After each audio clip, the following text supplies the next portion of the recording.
जब हम आज के भारत को देखते हैं तो इसकी नींव में कुछ ऐसे लोगों का हाथ है जिनके बिना शायद ये देश वैसा नहीं होता जैसा आज है। आज हम एक ऐसी ही शख्सियत की कहानी को समझेंगे जिन्होंने सिर्फ इतिहास नहीं लिखा बल्कि भारत का भविष्य लिखा। जी हाँ, हम बात कर रहे हैं डॉक्टर भीमराव रामजी अम्बेडकर की। हम सब उन्हें भारतीय संविधान के जनक या father of the Indian constitution के नाम से जानते हैं, है ना?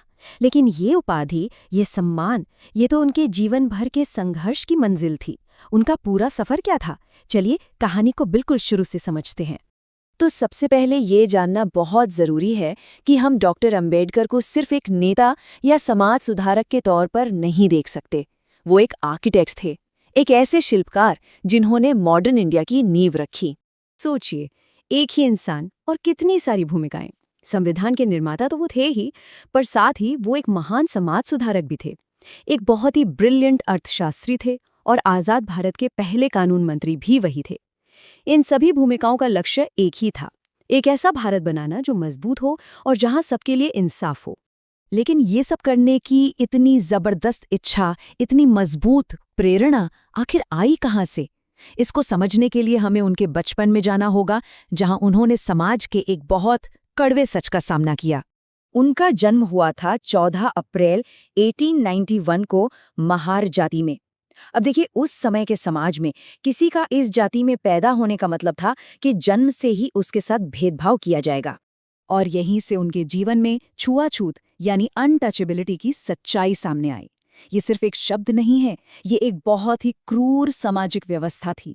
मतलब समाज के एक हिस्से को अछूत या अपवित्र मानकर उन्हें बुनियादी अधिकारों से भी दूर रखा जाता था, जैसे स्कूल में साथ बैठकर पढ़ना या एक ही कुएं से पानी पीना।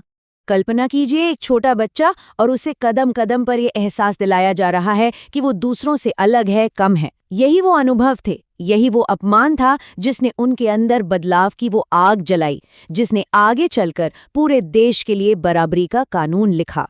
तो इस अन्याय के गहरे अंधेरे से निकलने का रास्ता क्या था? डॉक्टर अम्बेडकर के लिए जवाब एक ही था, शिक्षा। उनके लिए पढ़ाई लिखाई सिर्फ ज्ञान हासिल करना नहीं था, ये आज़ादी का रास्ता था। उनका इरादा सिर्फ अपनी जिंदगी बेहतर बनाना नहीं था। वो जानते थे कि अगर इस सदियों पुरानी व्यवस्था को बदलना है तो ज्ञान को ही अपना सबसे बड़ा हथियार बनाना होगा। उन्होंने ठान लिया था कि वो इस अन्याय की जंजीरों को तोड़ कर रहेंगे। और जो उन्होंने किया वो सच में उस दौर के हिसाब से एक चमत्कार ही था। समाज की हर रुकावट को पार करते हुए वो दुनिया की टॉप यूनिवर्सिटीज तक पहुंचे। अमेरिका की कोलंबिया यूनिवर्सिटी से इकोनॉमिक्स में पीएचडी की और फिर लंदन स्कूल ऑफ इकोनॉमिक्स से भी इकोनॉमिक्स में एक और पीएचडी हासिल की। ये सिर्फ डिग्रियां नहीं थी, ये ऐलान था कि किसी की काबिलियत जन्म से नहीं, कर्म से तय होती है। तो अब इतनी जबरदस्त पढ़ाई, इतना ज्ञान, इसका इस्तेमाल कहाँ होना था? जाहिर है, समाज को बदलने में।